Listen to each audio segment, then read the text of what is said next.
함께 나눌 하나님의 말씀은 예레미야 28장 우리 1절에서 9절까지의 말씀입니다. 예레미야 28장 1절에서 9절까지의 말씀 우리 한 절씩 교독하시겠습니다.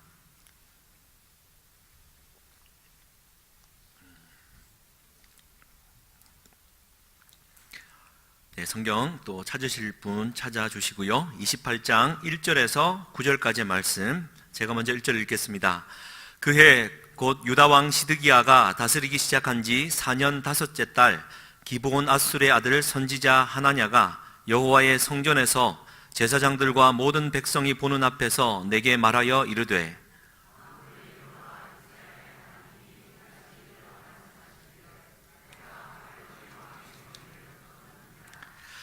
내가 바벨론의 왕 느부갓네살이 이곳에서 빼앗아 바벨론으로 옮겨간 여호와의 성전 모든 기구를 2년 안에 다시 이곳으로 되돌려 오리라.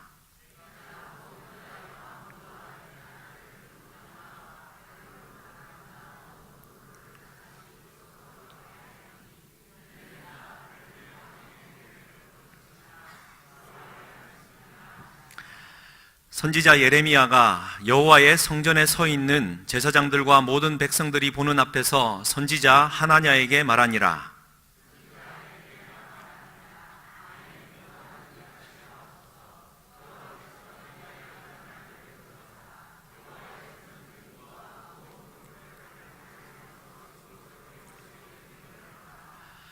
그러나 너는 내가 내 귀와 모든 백성의 귀에 이르는 이 말을 잘 들으라.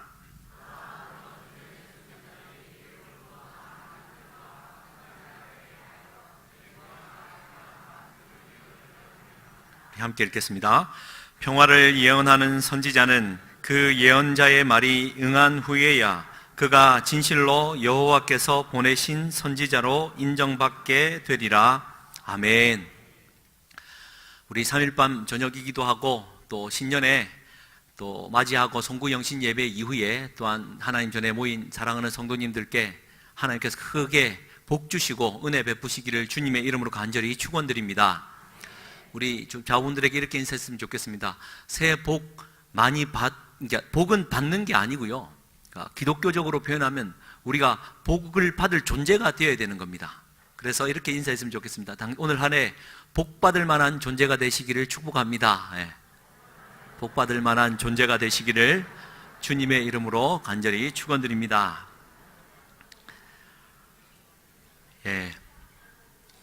올해 진짜 하나님께서도 정말 이 자녀는 내가 복 주지 않고는 견딜 수 없겠다라는 그런 어떤 존재로 서는 한 해가 되었으면 좋겠습니다. 아멘 여호와는 이같이 하옵소서라는 제목으로 말씀 나누겠습니다. 그 신년이 되면은 보통 이제 신년 새 성경 구절을 뽑지 않습니까?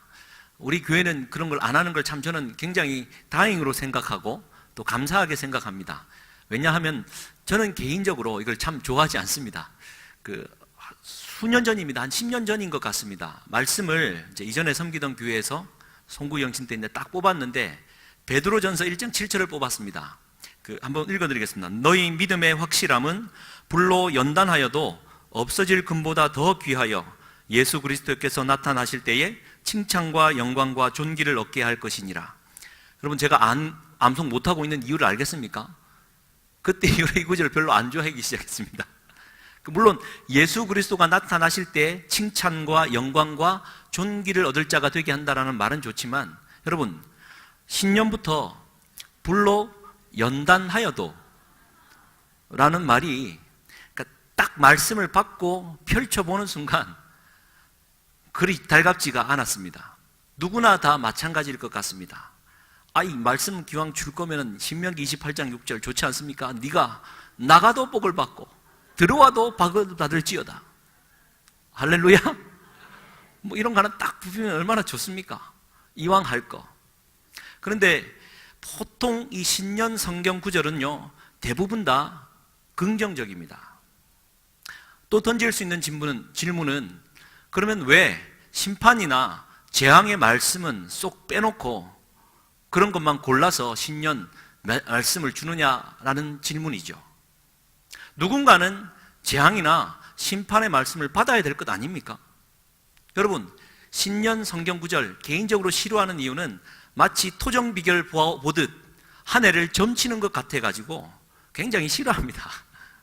물론 의미는 있죠. 말씀 붙들고 한 해를 살아간다라는 것, 이 말씀이 주는 의미가 분명히 있습니다만 뭐 그런저런 이유 때문에 그러합니다. 여러분, 이런 면에서 볼 때 이렇게 신년에 주는 이 말씀이 진짜입니까? 가짜입니까? 할렐루야. 하나님의 뜻을 받고 보냄을 받은 예언자들은요, 하나님의 말씀을 예언합니다. 근데 이 예언의 이 말씀의 초점은요, 앞으로 일어날 일들을 점치는 게 아니라 현재에 맞추어져 있다는 사실을 아시지요? 앞으로 일어날 일을 이야기하지만 지금 현재 돌이키지 않으면 안 된다라는 이 이야기를 예언자들은 하고 있는 겁니다. 그런데 이 많은 사람들이 말이죠, 앞으로 일어날 일들을 계속해서 점치며 살아갑니다. 예레미야가 선지자로서 가졌던 운명은 그러합니다. 여러분, 예언이 성취되어야 됩니까? 성취되지 말아야 됩니까? 뭐 초장부터 이런 거 던지니까 좀 이해 안 되시죠? 연초부터 제가 좀 쉽게 하려고 합니다. 너무 어렵게 생각하지 마시고, 하나님께서 예레미야에게 주신 예언은 성취되는 게 맞습니까? 성취되지 않는 게 맞습니까? 성취되지 말아야지요. 지금 10번에 걸쳐서 예레미야서를 지금 살펴보고 있는데 주된 핵심 메시지는 예루살렘을 포함한 남유다는 멸망할 것이다. 네가 아무리 발버둥 쳐도 바벨론의 포로로 끌려가게 될 것이다. 예루살렘 성전은 완전히 무너질 것이다. 여러분, 이 예언이 성취되어야 됩니까? 말아야 됩니까?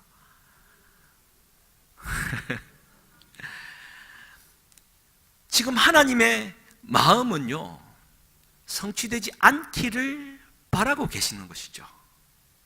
왜요? 현재 돌이킨다면, 이 현재 돌이킬 수 있는 힘만 있다면, 마음만 좀 돌이킨다면 내가 마음을 바꿀 텐데 이 이스라엘 백성들이 돌이키지 않는다라는 것이죠. 그래서 여러분, 예레미야 20장 참 중요한 장인데요, 예레미야가 이런 얘기를 하고 싶었겠습니까? 근데 하고 싶지도 않아서 자꾸 하면은 사람들이 자꾸 나를 멸시하고 바벨론 앞잡이라 욕을 하고, 그러니까 주님은 속이는 시냇물 같습니다. 주님, 나를 속이셨습니다.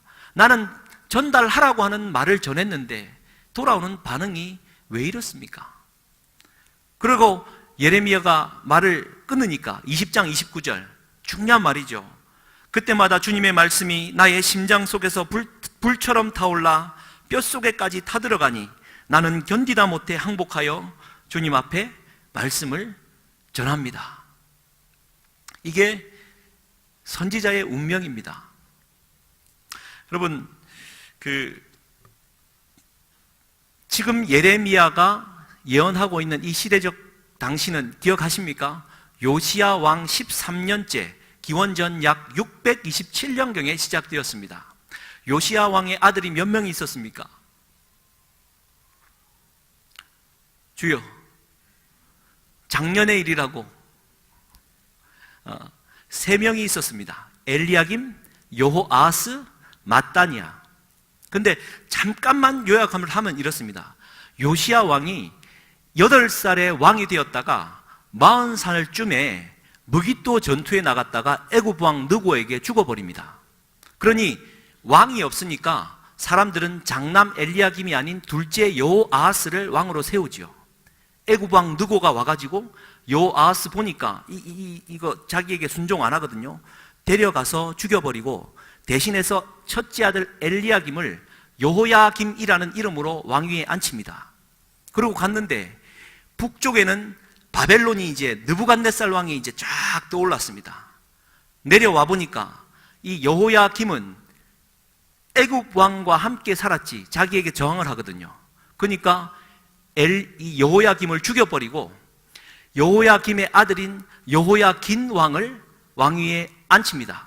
3개월을 앉혀놨는데 이거 자꾸 반항을 하거든요. 데리고 바벨론으로 끌고 가서 37년 동안 포로로 데리고 있습니다. 그러면서 요아스의 셋째 아들인 마따니아를 마지막 왕으로 앉히면서 이름을 시드기야라고 이름을 지었습니다. 그리고는 시드기야도 바벨론 느부갓네살 왕에 저항을 하다가 시드기야 왕 제11년에 587년에 남유다는 완전히 멸망하게 되어집니다. 할렐루야. 이것이 남유다의 마지막 5 왕의 이야기임을 우리 2주 전에 살폈는데도 불구하고 그렇습니다. 물론 크게 중요하다고 할 수는 없는 일이지만요. 여러분 보십시오. 지금 이 5 왕 마지막 때에 일어나고 있었던 이야기는 왕들은 이렇게 이야기가 되어오고 있었지만 실제로 왕 아래에 제사장들과 선지자들의 삶은 어떠했는지 딱 2 부류로 분류되어집니다. 여러분 세기말적인 현상을 경험해 보셨습니까? 딱 2 부류입니다. 이제 곧 멸망한다. 아니다. 하나님이 평강 주실 것이다. 여러분 예레미야가 던지는 멸망할 것이다 라는 이 선지자가 하나님이 보내신 참 선지자입니까? 아니면 이제 곧 하나님께서 회복시키실 것이다 라고 말을 하는 선지자가 하나님이 보내신 참 선지자입니까? 누가 참이고 누가 거짓입니까?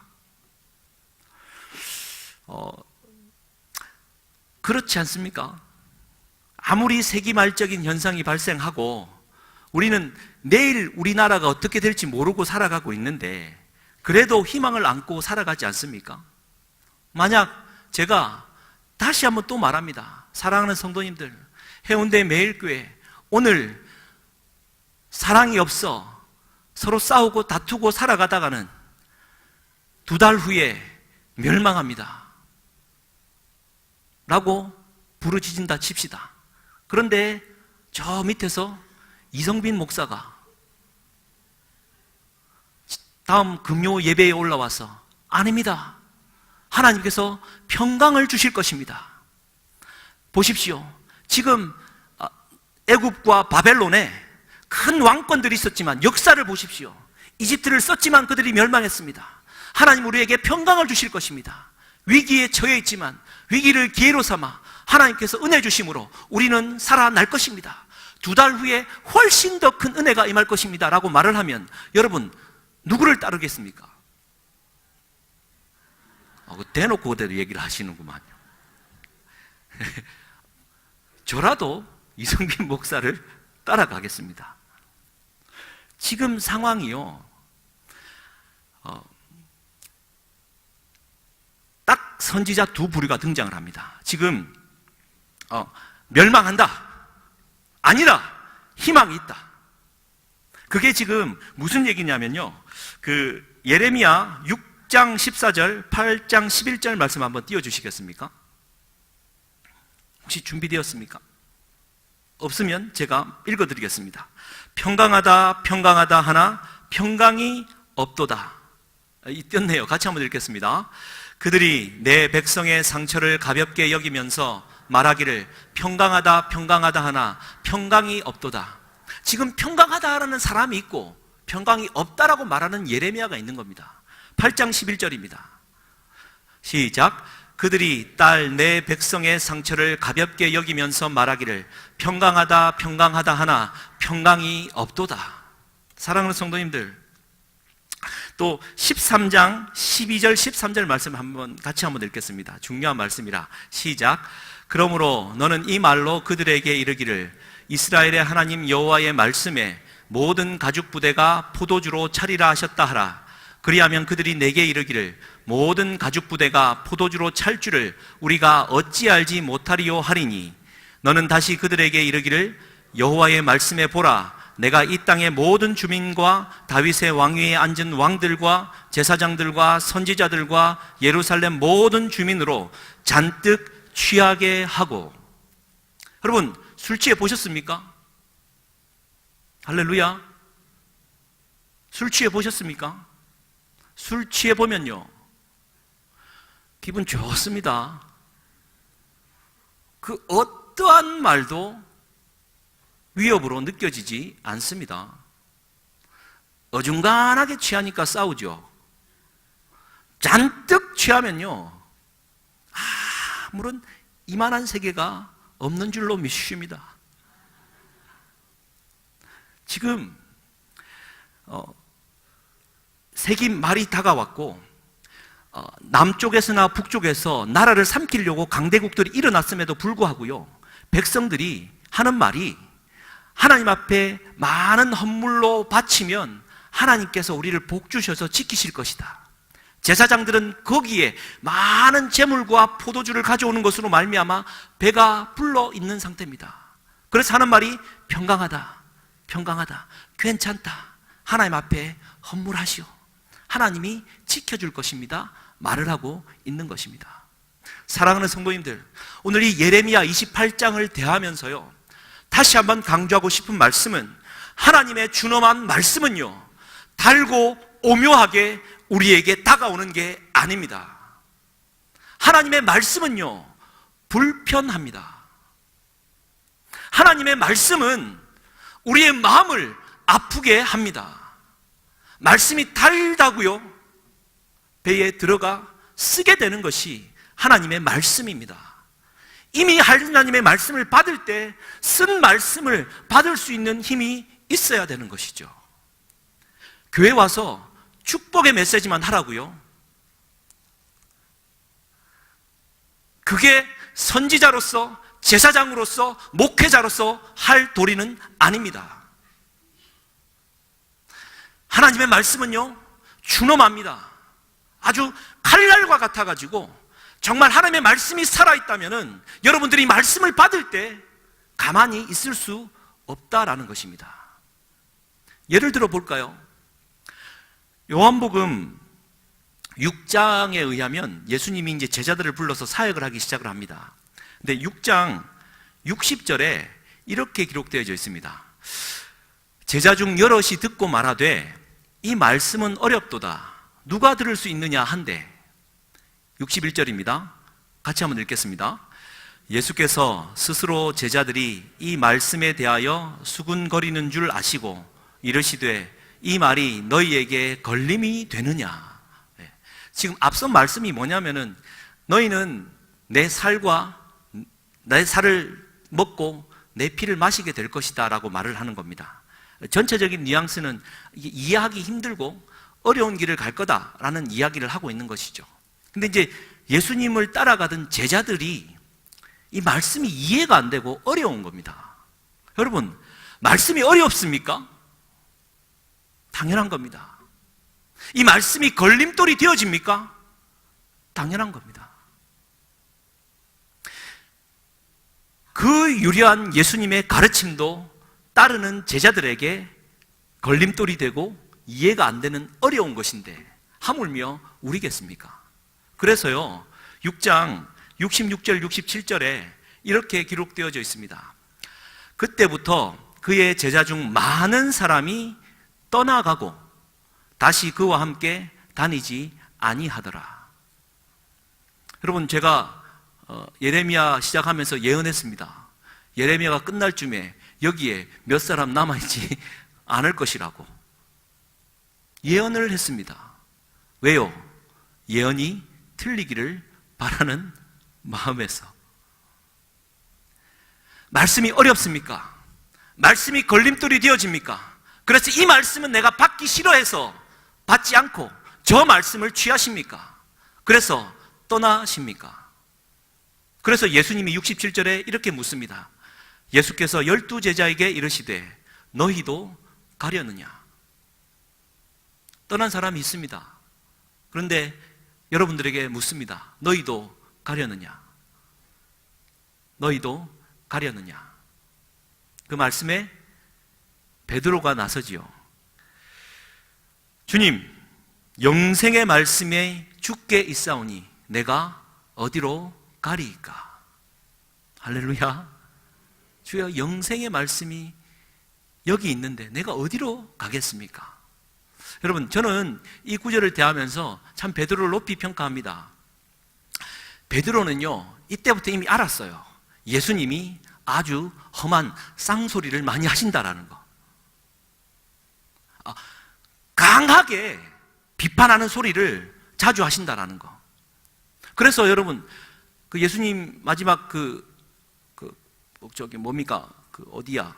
가이사랴 빌립보에서 신앙 고백했더니, 와, 시몬아, 바요나 시몬아, 내가 복이 있도다. 이를 알게 한 일은 네가 아니라 하나님이시다. 했더니, 이제 내가 곧 죽을 것이다. 그랬더니, 주님 안 됩니다. 그랬더니, 야, 이 사탄아! 말하지 않습니까? 여러분, 수제자입니다.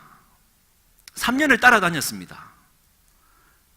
그리고 내 밑에 11명이 쫙 깔려 있는데, 말이지, 좀 사탄이라고 할 거면은, 좀 몰래 불러다가 살짝, 야, 너 사탄짓 하지 마.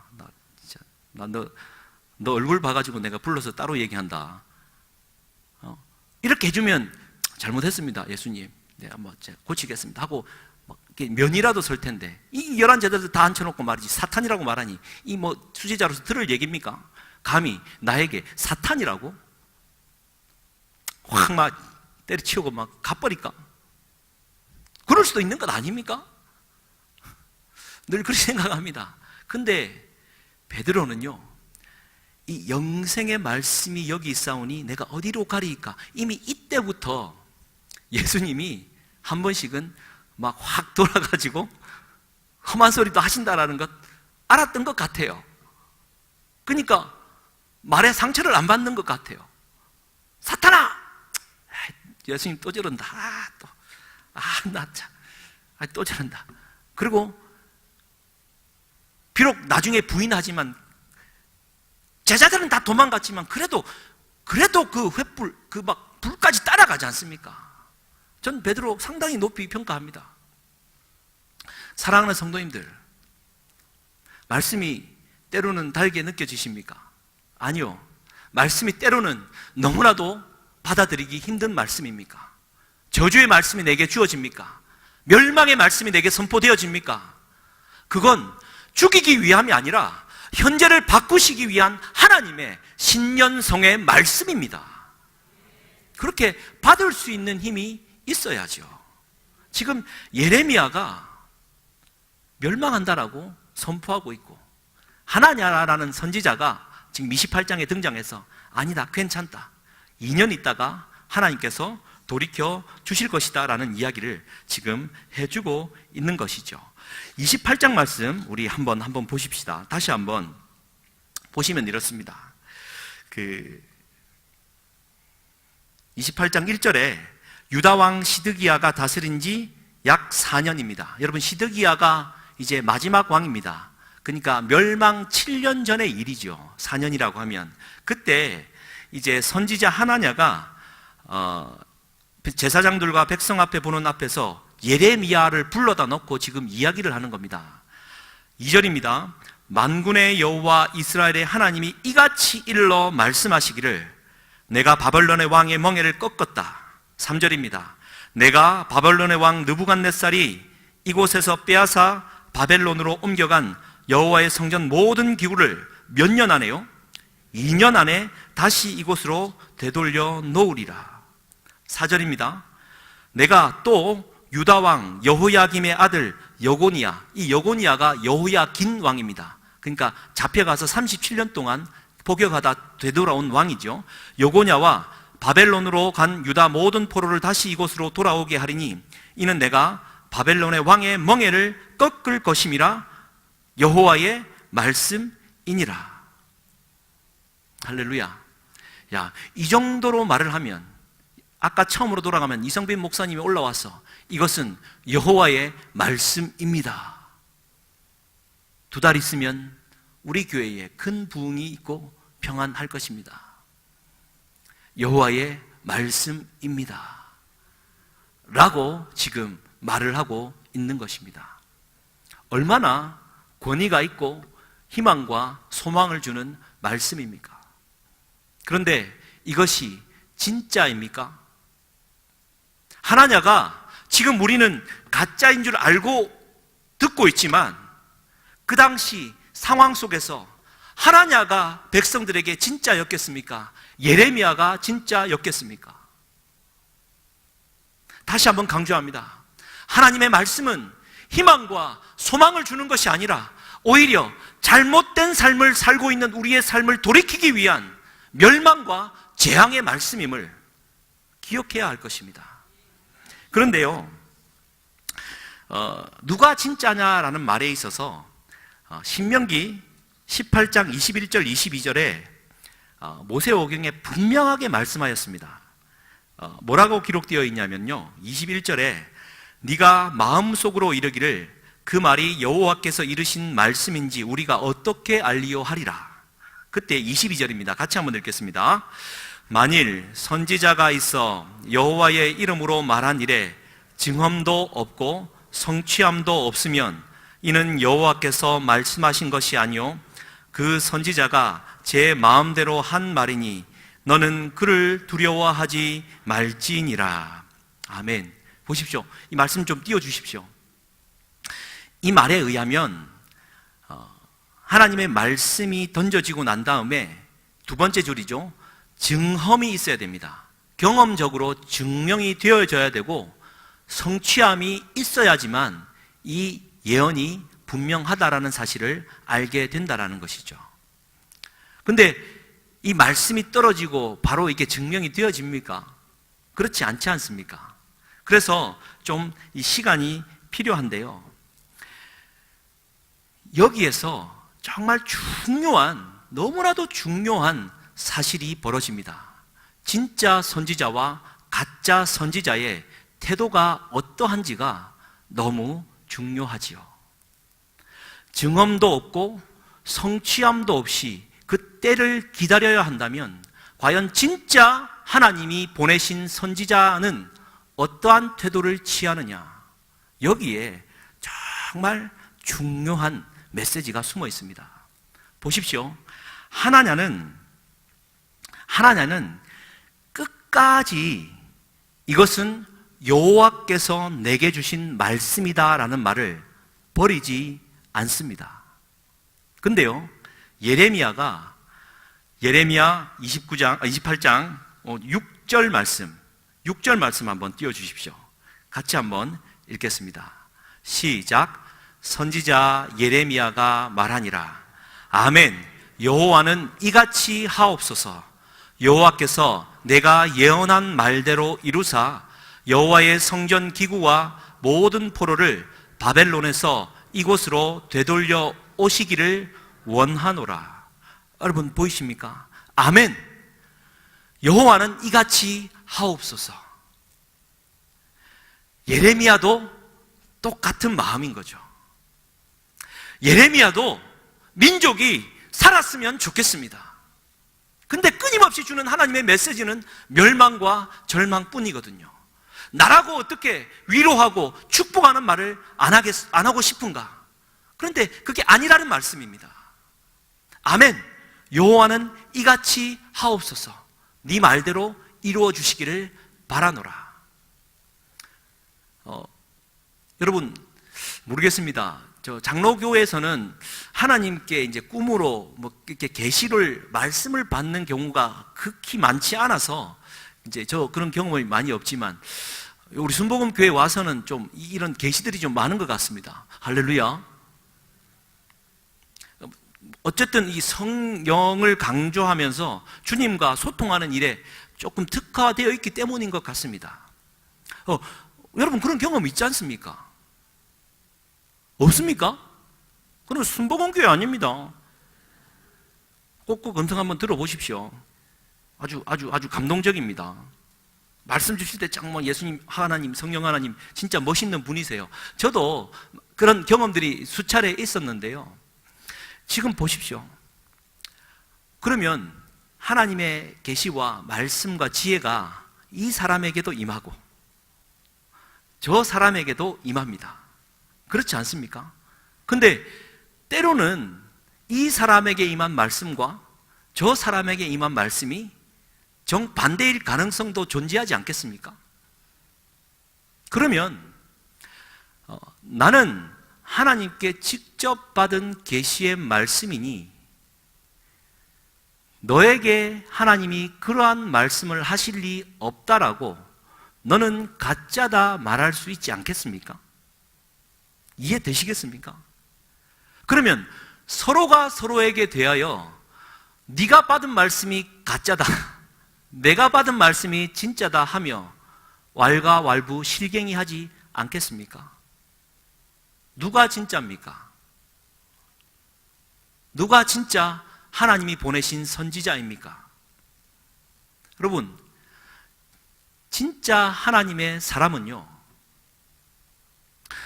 내게 주신 하나님의 계시의 말씀이 있다 하더라도 그 사람에게도 전혀 다른 하나님의 계시의 말씀이 임할 수 있다라는 가능성을 열어두고 아멘, 여호와는 그같이 하옵소서 라고 인정할 수 있는 자가 참 선지자다.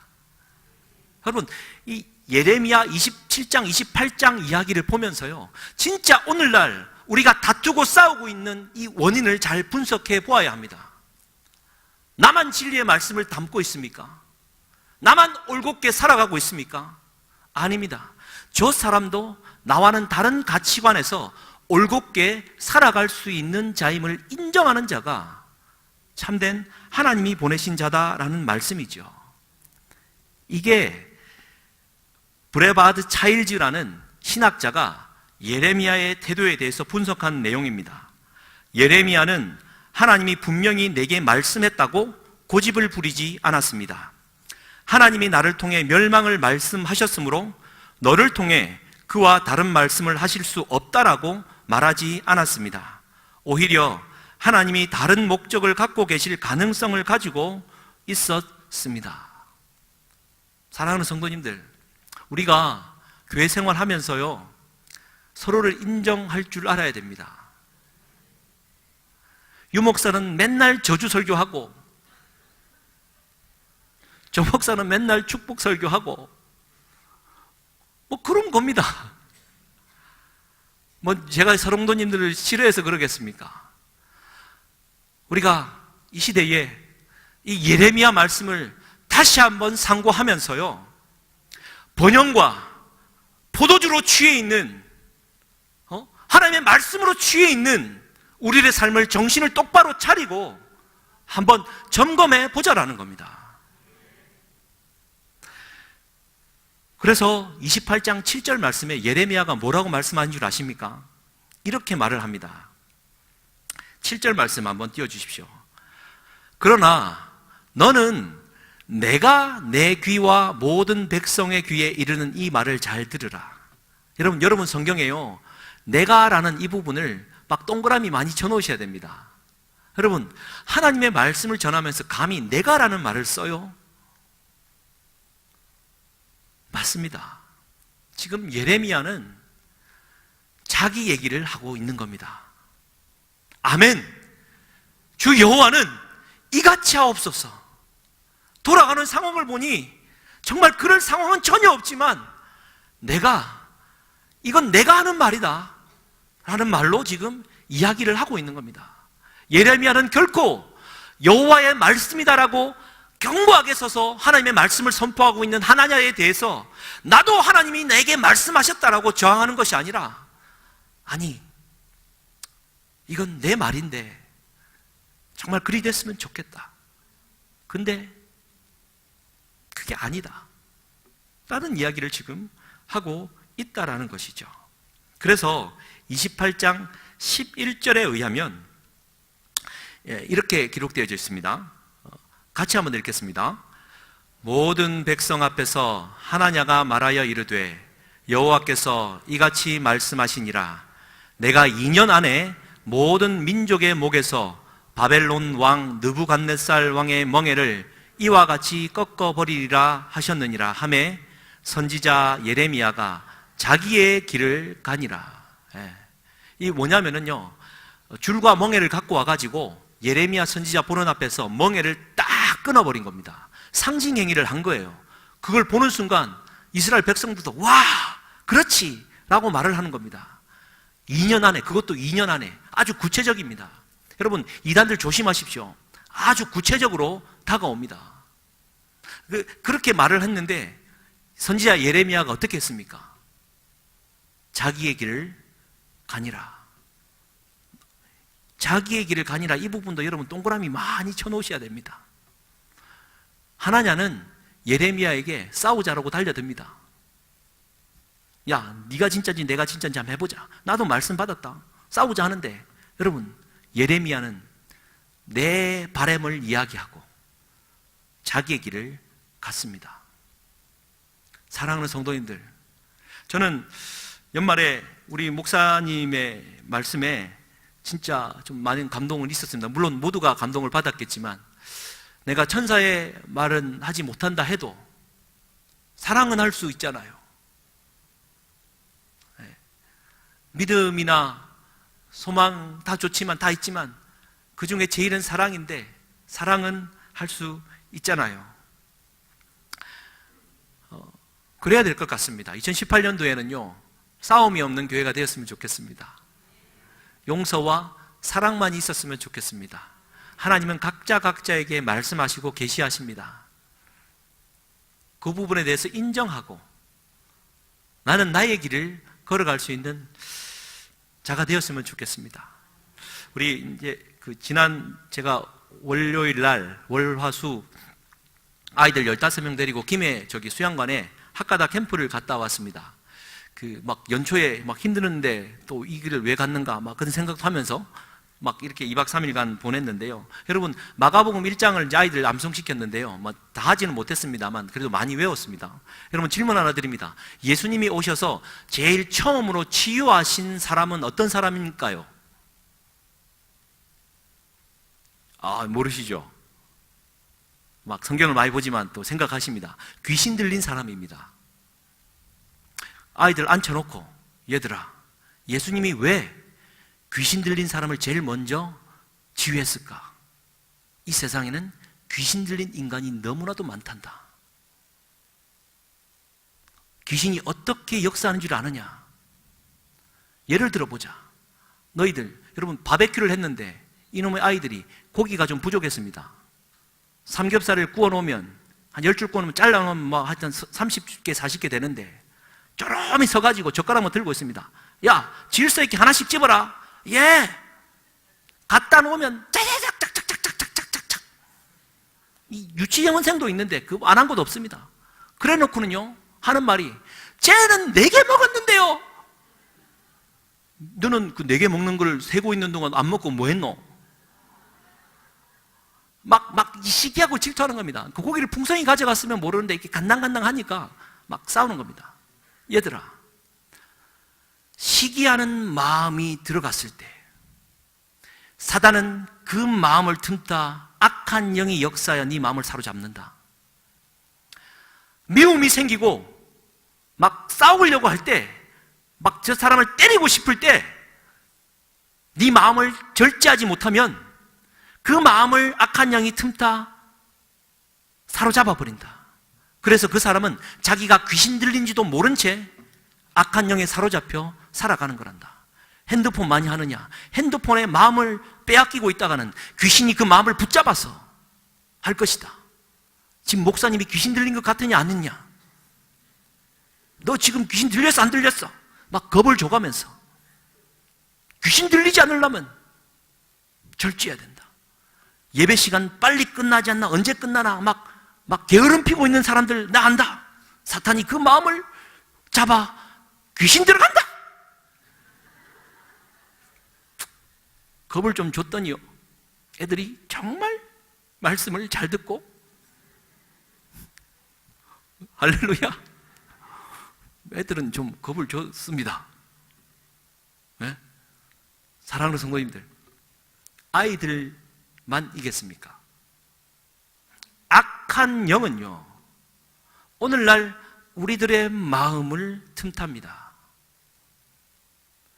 악한 영은 막 피 질질 흘리고 나오는 게 괴물이 아니라 우리의 시기와 질투와 미움과 이 인간의 온갖 오욕과 이 절망과 욕망의 마음을 비집고 들어와 우리를 사로잡아 버리는 겁니다. 예수님이 왜 가장 먼저 문둥병자도 아니고 열병 환자도 아니고 귀신 들린 자를 치유하셨습니까? 오늘날 그만큼 악한 영에 사로잡혀 마음을 빼앗긴 채 살아가는 자들이 많다라는 것입니다. 하나냐와 같은 강팍한 마음으로 이건 하나님이 내게 주신 것이다, 다른 사람은 없다라는 이 교만함이 사단의 마음에 가장 좋은 안식처가 된다라고 저는 그리 믿습니다. 성경이 또한 그리 증거하고 있지 않습니까? 사랑하는 성도님들, 서로 사랑하고 은혜 안에 새 해를 열어가는 저와 우리가 될 수 있기를 주님의 이름을 간절히 축원드립니다. 우리 앞서 했던 찬송가 218장 우리 함께 좀 한 번 더 찬송하고 기도하고 예배를 마치겠습니다.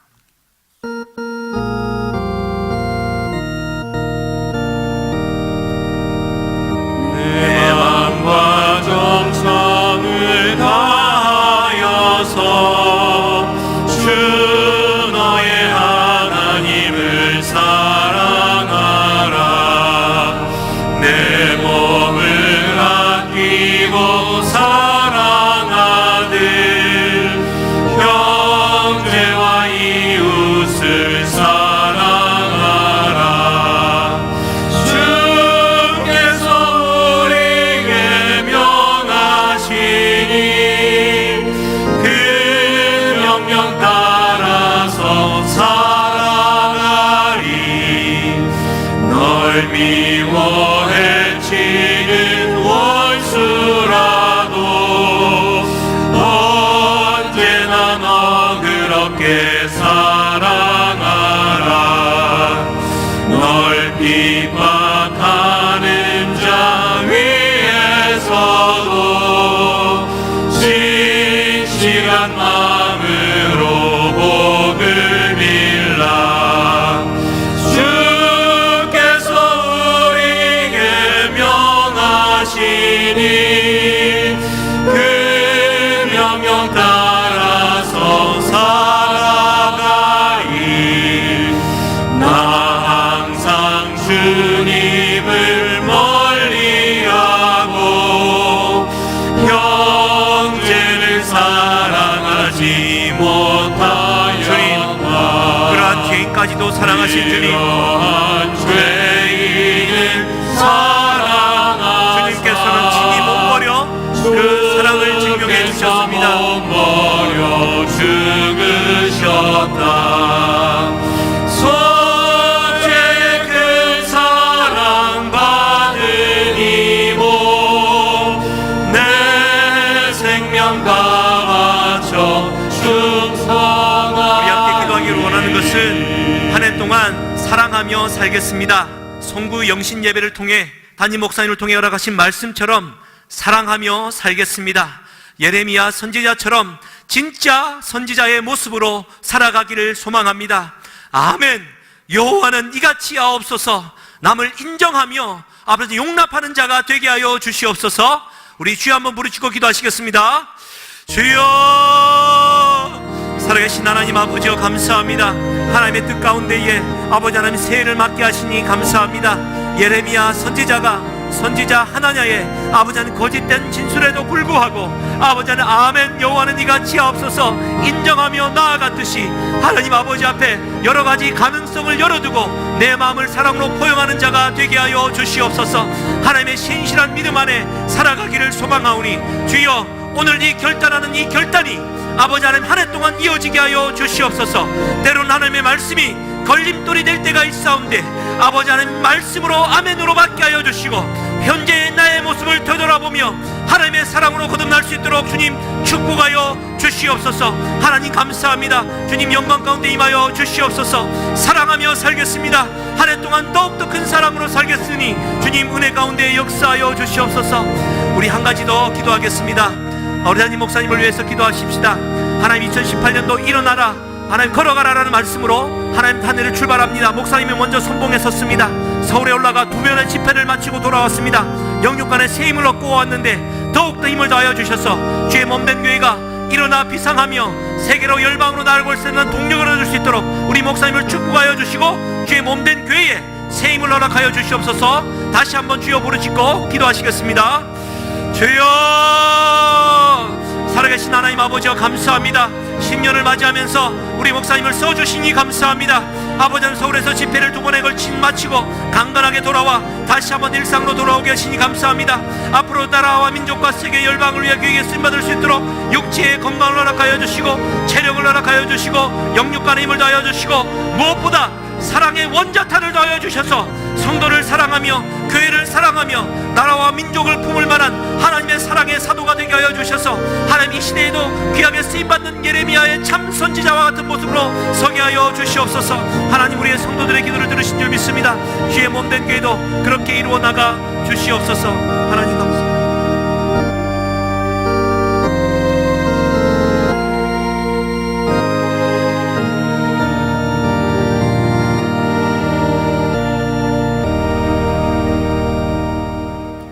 자비하신 아버지, 신년벽두에 이렇게 귀한 말씀을 선포케 하시고 우리가 은혜 받고 새롭게 다짐하게 하시니 감사합니다. 참석하신 우리 성도들의 발걸음마다 축복해 주시고 한 해 동안 살아간 동안에 하나님의 일꾼으로서 하나님의 사람으로서의 아름다운 삶, 승리의 삶이 이루어질 수 있도록 도와주시옵소서. 이 시간에도 정성스러운 헌금들을 하나님 앞에 드렸사오니 일일이 기억하시고 축복해 주시옵소서. 몸된 교회 이제 신년도에 주여 주신 말씀처럼 일어나서 걸어갈 수 있는 이와 같은 아름다운 은혜가 있어지게 하시옵소서. 부족한 종을 사로잡아 주시어서 이 사명을 우리 모든 성도들과 함께 손에 손을 잡고 온전히 성취해 나아갈 수 있게 하시고 신년 벽두부터 이런 주여 주신 말씀을 주여 순종하면서 나아갔더니 하나님께서 길을 열어주시었음을 감사합니다. 가능성을 보여주시었으니 감사합니다. 주님께서 홀로 영광을 거두어 주시옵소서. 예수님의 이름으로 축복하며 기도하옵나이다. 아멘. 할렐루야. 광고 말씀 몇 가지 드리도록 하겠습니다. 이번 주 금요일 날은 각 마을별로 그리고 조별로 선교회별로 이렇게 우리가 연합예배로 드리도록 하겠습니다. 본당에서 연합예배로 드리고, 그리고 크게 변동이 없기 때문에 그 사람이 그만 대부분이다 그러시겠지만 말이죠, 우리의 마음은 새롭게야만이 될 줄로 믿습니다. 그래서 모두 참석해서 은혜 받게 되시기를 바랍니다. 그리고 이번 주일날은 이제 무슨 주일입니까? 2018년도를 맞이하면서 처음 맞이하는 이와 같은 주일입니다. 그래서 신년 예배로 드리고, 그리고 그 다음 월요일 날은 첫 주 월요일이기 때문에 월삭 예배로 우리가 기도회로 이렇게 드리고, 그리고 연이어서 1월 첫째 주일을 우리가 전교인 특별 새벽 기도회로 정하고 월요일부터 금요일까지 새벽마다 모여서 하나님 앞에 기도하면서 출발하면은 훨씬 더 의미가 있겠다. 아멘 안 한 사람은 훨씬 더 의미가 있겠다. 아멘. 그래서 기도하면서 말이죠, 이번에 2018년도는 이제 기도하고 난 다음에, 전교인이 기도하고 난 다음에 하나님 일어나겠습니다, 걸어가겠습니다. 지금까지 38년 동안 펼쳐놓고 문구적거리는 이와 같은 자리를 들고 걸어가겠습니다. 할렐루야. 미지의 세계를 향해서 걸어가겠습니다 하면서 걸어가게 되어질 때에 우리 주님께서는 반드시 우리의 걸음을 인도하시고 저 강 건너편에 언덕 이르도록 우리를 보호해 주실 줄로 믿으시면 아멘 하시기를 바랍니다. 그럼 일어납시다. 얼른 일어나세요. 일어나자. 그래서 우리 복음성가 예수 인도하셨네, 내 인생 여정 끝내요. 우리가 이제 한 해가 지나가고 벌써 또 새로운 해가 왔습니다. 이렇게 해서 몇 년이 남았는지 아무도 정확하게 알지는 못합니다만 반드시 인생 여정 끝나는 그날은 오게 되어집니다. 그래서 요단강 건너편에 우리 주님이 준비하신 축복의 가나안 땅, 천국에 이르르게 될 터인데, 그때에 하늘문을 향해서 말하리. 어쨌다고요? 나 2018년도 한 해 살면서 슬픈 일도 있었고 괴로운 일도 있었고 기쁜 일도 있었고 또 무거운 일도 있었는데, 그때마다 나를 홀로 가게 하지 아니하시고 주님이 나의 길을 인도하셨다고. 할렐루야. 그래 정초의 말이죠. 이 찬송 부르는 것은 의미가 있을 것 같아. 우리 한번 부르십시다.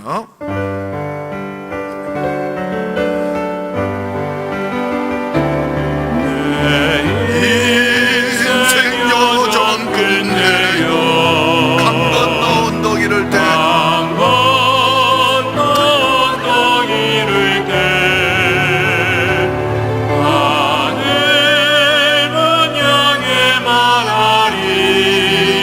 예수 인도하셨네.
할렐루야.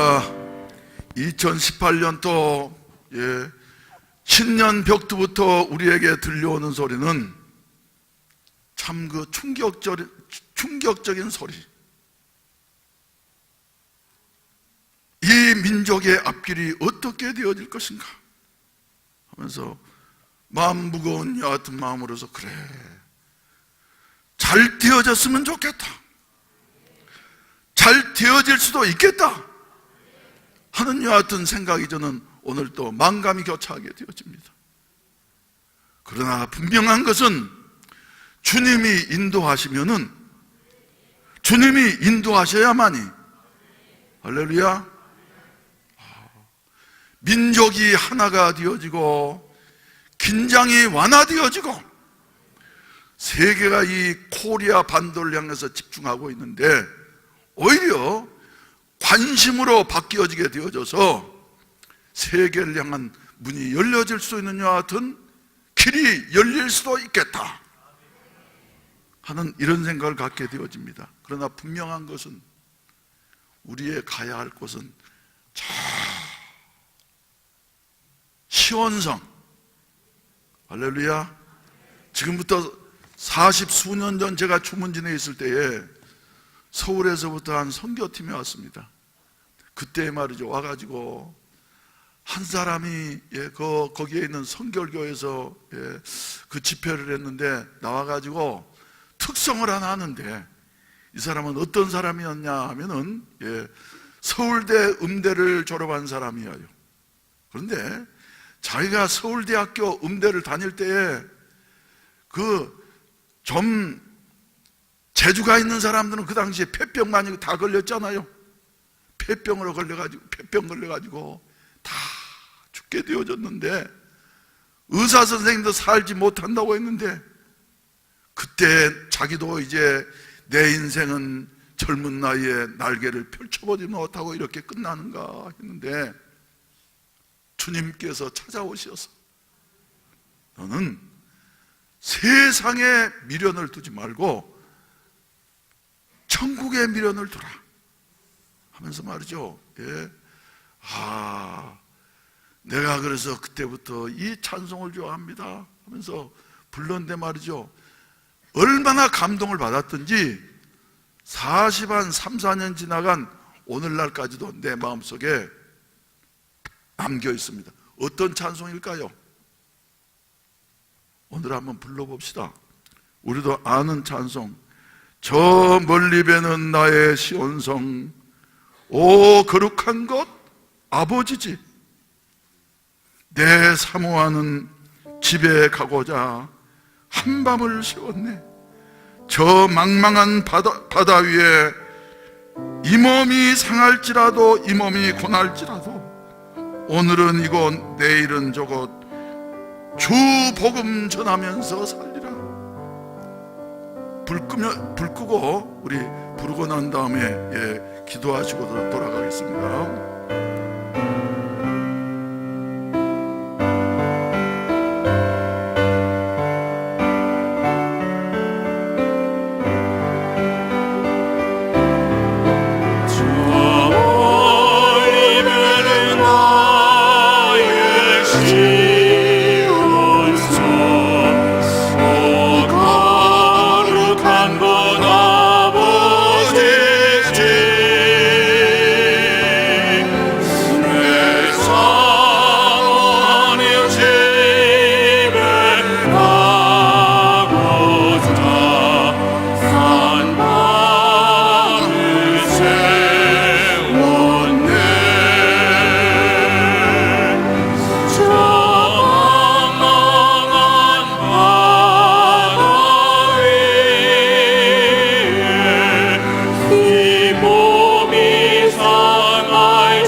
자비하신 아버지 하나님, 새롭게 시작되는 이 2018년도가 무슨 일을 만날는지 알지 못하지만은 주님이 우리의 손을 붙잡고 나아가시면, 주님이 사랑한 우리 대한민국의 손을 붙잡고 동행하시면 반드시 아름다운 열매를 거두게 될 줄로 믿습니다. 주여, 이 나라를 붙잡아 주시옵시고, 우리 교회를 붙잡아 주시고, 우리 사랑하는 성도들 한 사람 한 사람을 붙잡아 주시어서 함께 일어나서 걸어갈 수 있는 이와 같은 새 역사가 일어나게 하시옵소서. 돌아가는 발걸음마다 주님 동행해 주시옵소서. 우리 성도들이 가는 곳마다 예수의 복음이 전파되게 하여 주시옵시고, 저들의 삶을 통해서 우리 주님이 좋으신 분이시고 살아계신 분이시고 인류를 사랑하시어서 생명 버려주신 하나님의 아들이라고 하는 사실이 증명되게 하시옵소서.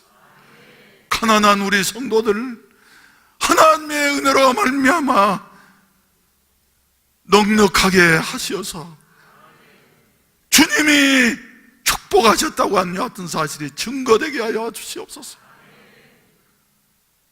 병들어서 여러 가지로 고생한 우리 성도들 만병의 의사 되시는 주님이 함께 하시어서 저들을 일으켜 주시고 고쳐 주시고 건강 주심으로 말미암아 예수가 죽을 병에서 아무개를 살렸다고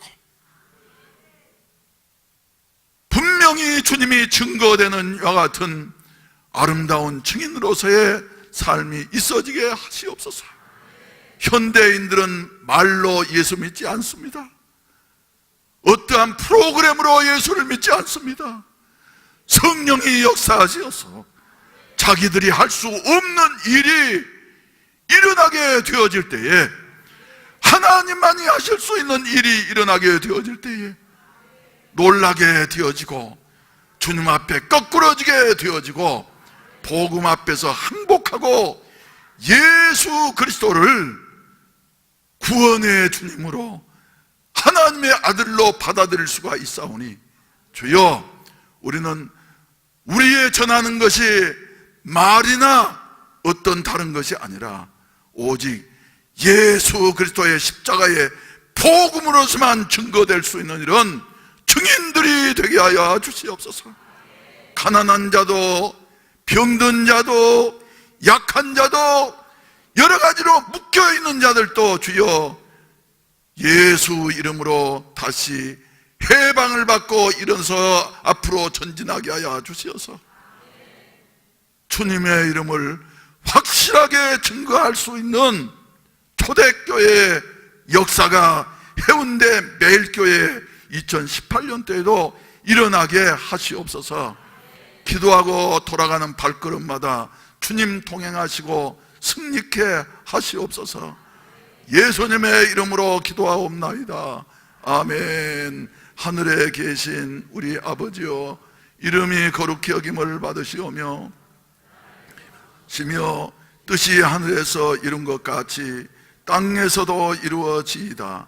오늘날 우리에게 일용할 양식을 주옵시고 우리가 우리에게 죄 지은 자를 사하여 준 것 같이 우리 죄를 사하여 주옵시고 우리를 시험에 들게 하지 마옵시며 다만 악에서 구하옵소서. 대개 나라와 권세와 영광이 아버지께 영원히 쌓옵나이다. 아멘. 우리 다 같이 주여 삼창하시고 난 다음에 간절히 기도하시다가 자유롭게 하시겠는데, 이 시간에 성령께서 우리와 함께 계시는 줄로 믿습니다. 기도하는 자에게 우리 하나님께서는 우리의 기도를 응답해 주시고 해결해 주시고 도와주시고 고쳐주시려고 기다리고 계시는 줄로 믿습니다. 주여 삼창하시고 난 다음에 간절히 기도하시다가 성령 충만하시고 그리고 응답받고 돌아갈 수 있게 되시길 바랍니다. 주여 삼창하시겠습니다. 주여 주여 주여 주여 성령의 강력한 역사하시니 주여 우리 가운데 일어나게 하여 주시옵소서.